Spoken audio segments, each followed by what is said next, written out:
So, the Creality K1. I have a lot of things to say about it. Let's get started. We all know the Creality K1 is a response to Bamboo's P1P X1 carbon, just groundbreaking 3D printing.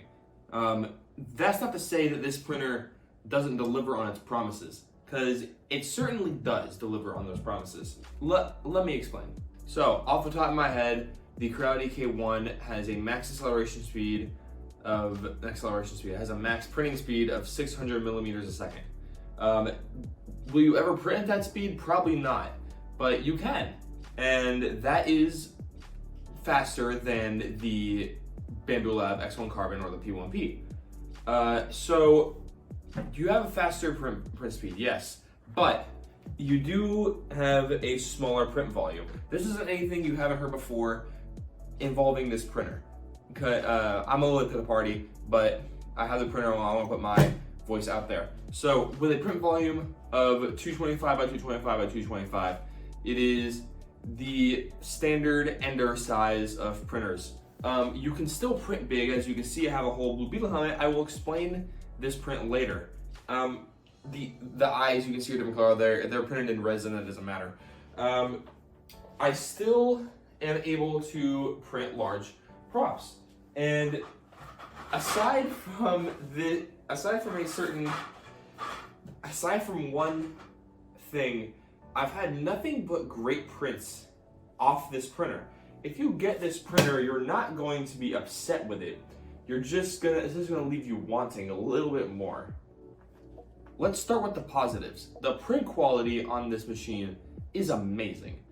I don't have another printer like it, other than my resin printer. But even then, that's not a resin printer. It's obviously gonna have better details. But in terms of FDM printer, there is nothing that I own that's better. I don't own any Bamboo printers, so I can't even compare it to. The only other printer I own is a Creality CR10 V3, and obviously that's not a modern printer, so it's not really a fair comparison. But for the price point that this has dropped down to, I'd say this is a great purchase. It's about $4.99 now, if I'm not mistaken. When I bought it, it was still relatively new, so it was still at its full price to match the P1P. Let me tell you the reason I chose the K1 over the P1P. The reason I chose the K1 over the P1P was because, I don't know if this was always the case, but when I looked at the P1P, there was no option to like finance it. If you don't know what it means to finance something, essentially you don't pay a full chunk of change all at once. You just pay a little bit at a time before you pay it off. This was much better for my situation. So the K1 in Creality offered that. So I was like, hey, I'll just finance the K1.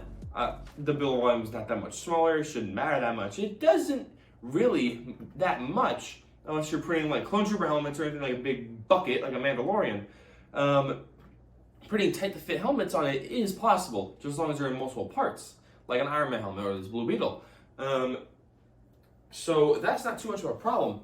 The spool holder is on the back of the machine, as much as it pains me.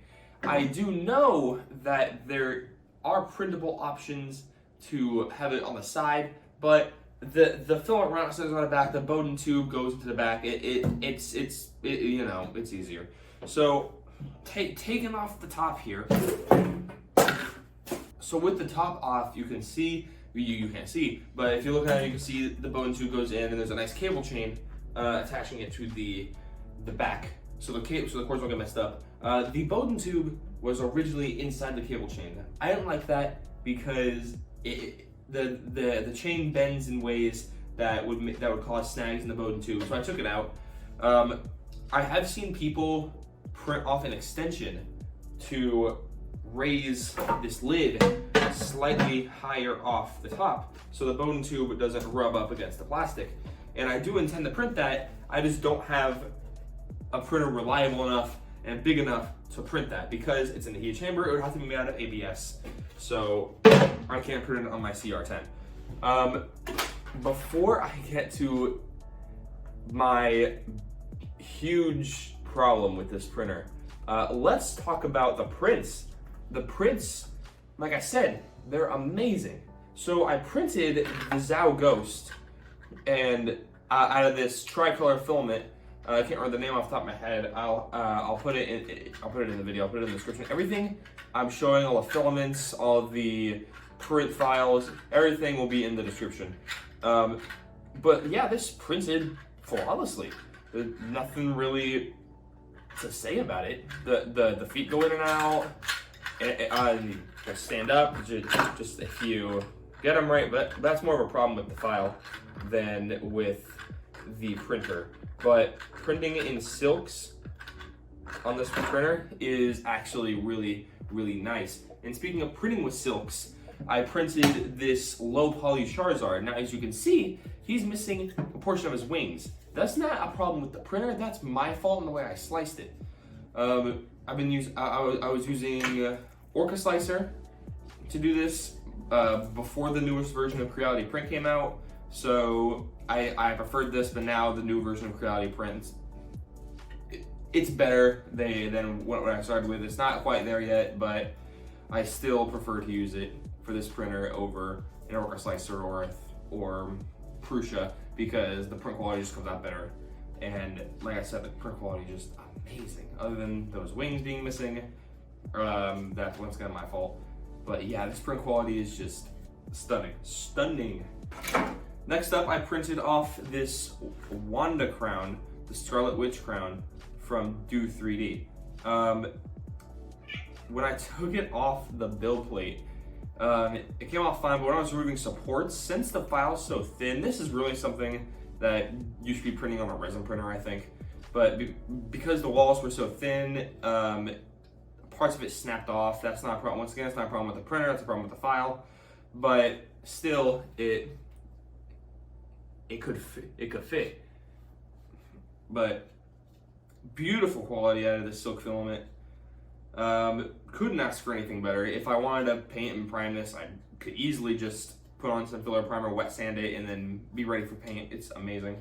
So next, I wanted to print one of these Crystal Dragons. I've printed the Crystal Dragons before on my CR10. They come out fine. This is the same filament as the Zao Ghost, the tricolor, blue, purple, and black.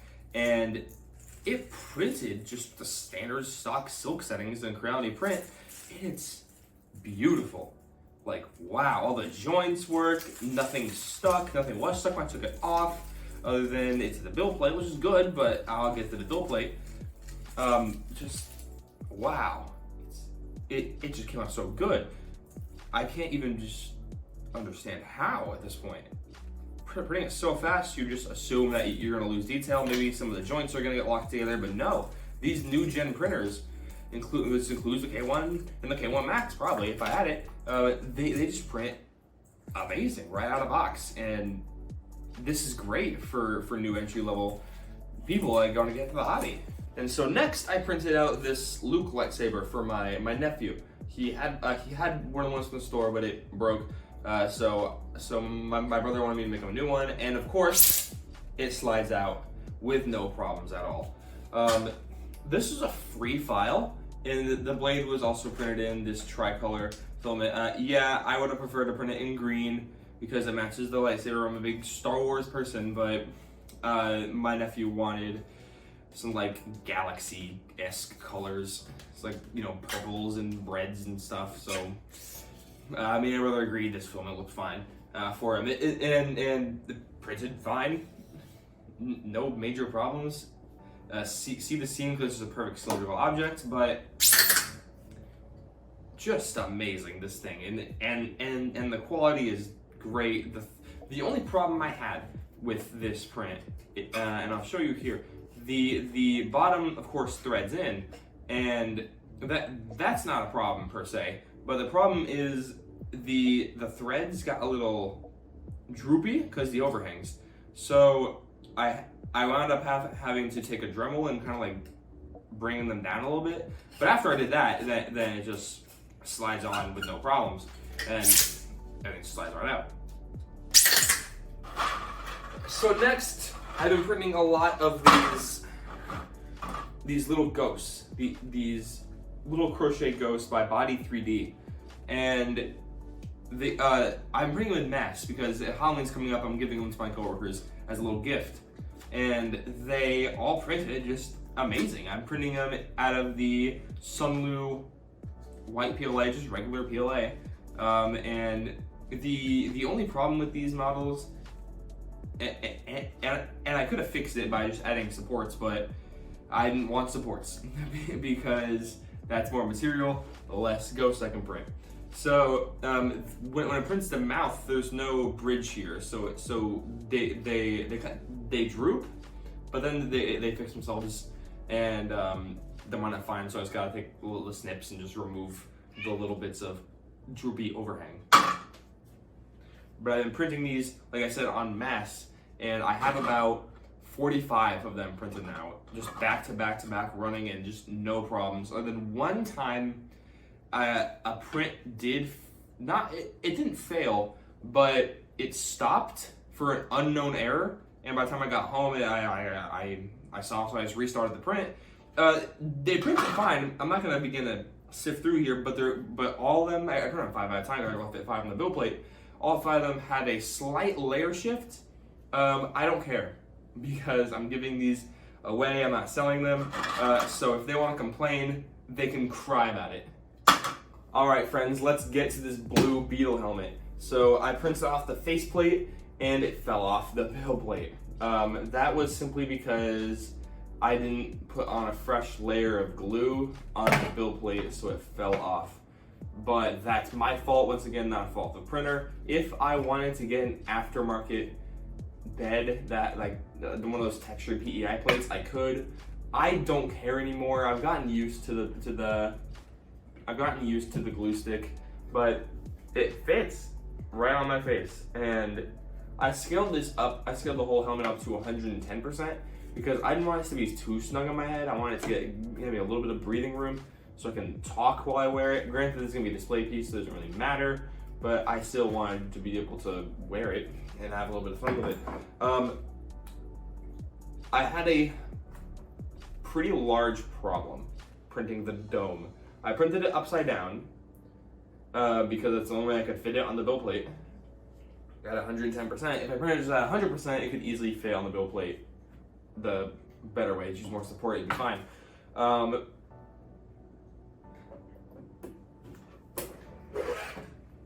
It kind of had a line of under extrusion as it when it got to the middle, and like there's all that top ringing effect because it was at the bottom. Put it upside down. I can fill that with Bondo body filler, maybe some wood filler. It'll be fine. But yeah, so the two halves of the dome kind of separated when I took it off. It printed just fine. I can easily just weld this back together with a soldering iron and so maybe some 3D glue or something like that. But it'll be fine. It'll be fine. Easy fix. I'm not worried about it. This jaw printed just, oh my god. I can't even just express to you just how good this thing can print. A little big. I scaled it just a little too big, but once again, that just gives me more wiggle room to look around and breathe. I can fill it up with some padding, it's fine. These hexagons printed great. The slight overhangs on the sides of the ears, once again, come out now with a soldering iron or something like that. Anything you're gonna post-process is gonna look just amazing. A nice starter print is gonna save you a lot of time down the line. All right, guys, get comfortable because we're about to talk about how I almost got rid of this printer and gave up on it completely. So after a while, I started to get a large bit of under extrusion. If I still had the parts, I'd show you, but it was like spider webs. It was horrendous. And so I'm like, okay, there must be a clog or something. So I took it all apart. There was no clog. So I'm like, that's weird. So I took off. I wanted to see inside the hot end as close as I could. So I took that hot end completely out of the machine, so I can disconnect all the wires from the tool head. When I put the tool head back together, it wouldn't come back on. Obviously, I don't like that. So I spent the next who knows how many hours just reconnecting and unplugging and alternating and just trying everything. And it always just gave me the same error of basically just, no, you're not connecting. I couldn't tell you what the error was called, I can't remember. But, so I'm like, I don't know what to do. Because this didn't fix my under extrusion problem, this is create a new problem.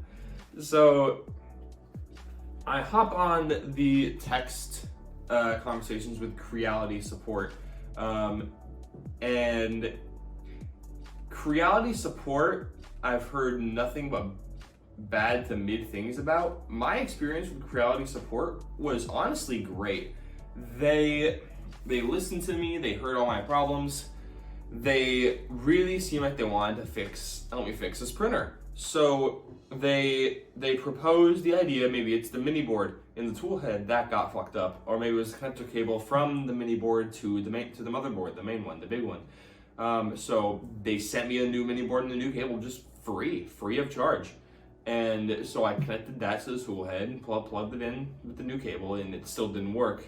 So I'm like, well, damn. So I hop back on Creality support again, and a different representative. This one wasn't nearly as helpful.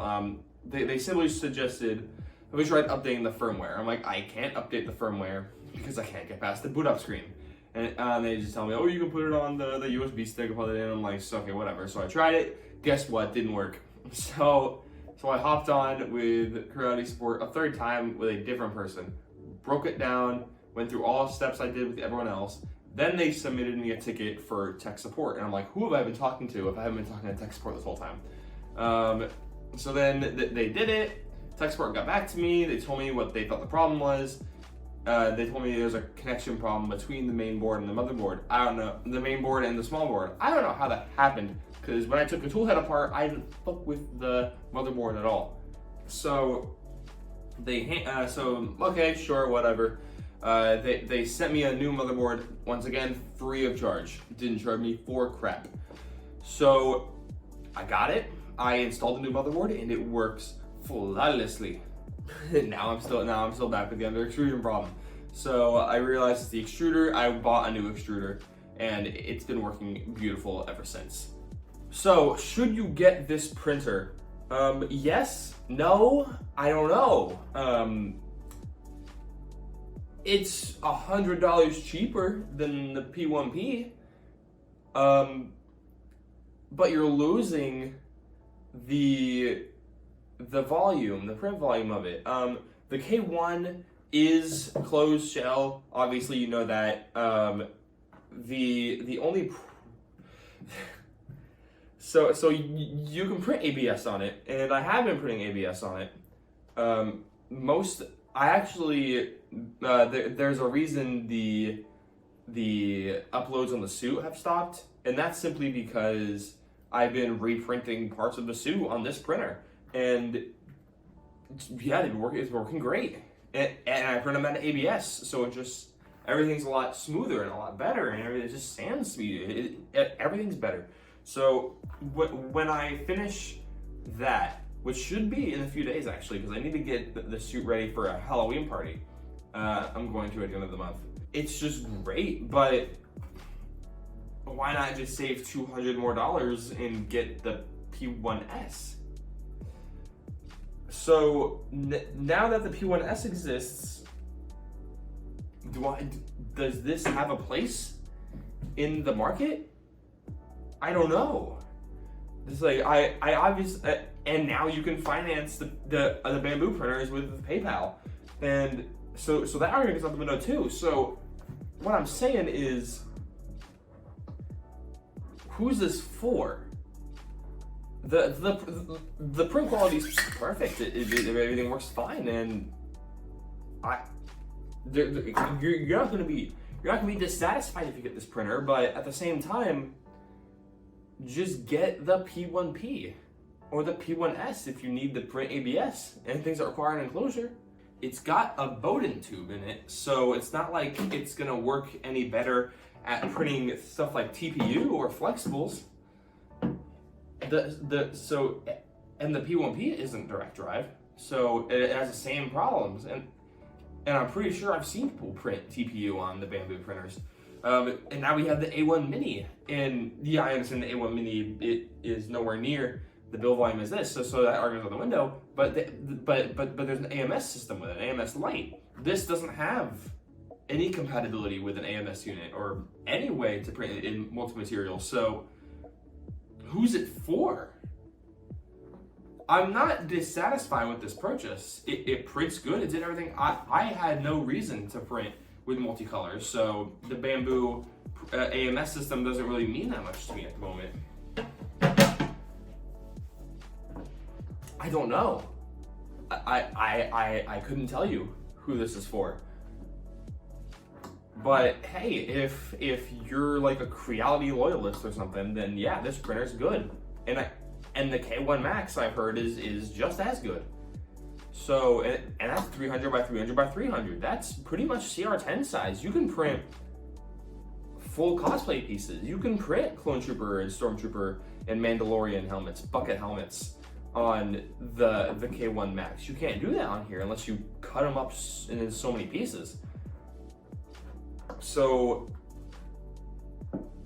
but you can also print them on the Bamboo printers. And I know this because frankly Bill printed a Mandalorian helmet on his Bamboo P1P. I can't do that on this K1.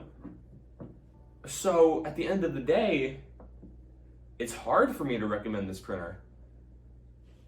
Like I said, you're not going to have any problems with the print experience, other than the tool head, maybe needing some changes. But I feel like that's Creality's notorious quality control. I can't think of anything more to say about it. It comes down to you guys. Do you care about that extra build volume for the Bamboo printers? Do you care about the AMS system, or do you just want a printer that can print fast, a modern day printer for sub $500 or $500 exactly? For me, if I could go back in time, I'd tell myself to not do it. I'd tell myself to wait for the P1S because it wasn't out yet. Save up for that one because I wanted to print ABS on this, and I can. But I'm sure I can print ABS on the P1S. The only thing that this printer can do better than the Bamboo printers is its parts aren't proprietary in the sense. Sure, the hot end is different, but you know the hot end isn't expensive, and you can and there's various upgrade kits you can get for the hot end, so that's cool. You can swap out nozzles with standard Volcano nozzles. I'm rocking an aftermarket CHT nozzle in here, and it doesn't affect the prints. If anything, it makes the print smoother because it helps assist in melting the plastic, so get a higher flow rate. So, but you can't do that with the Bamboo printers because all their stuff is closed. It's not open source within the software. But I'm rambling at this point. These have been my thoughts on the printer, my experience. Shout out to Creality customer support for being the GOAT. And I'll see you guys in the next one. So, bye.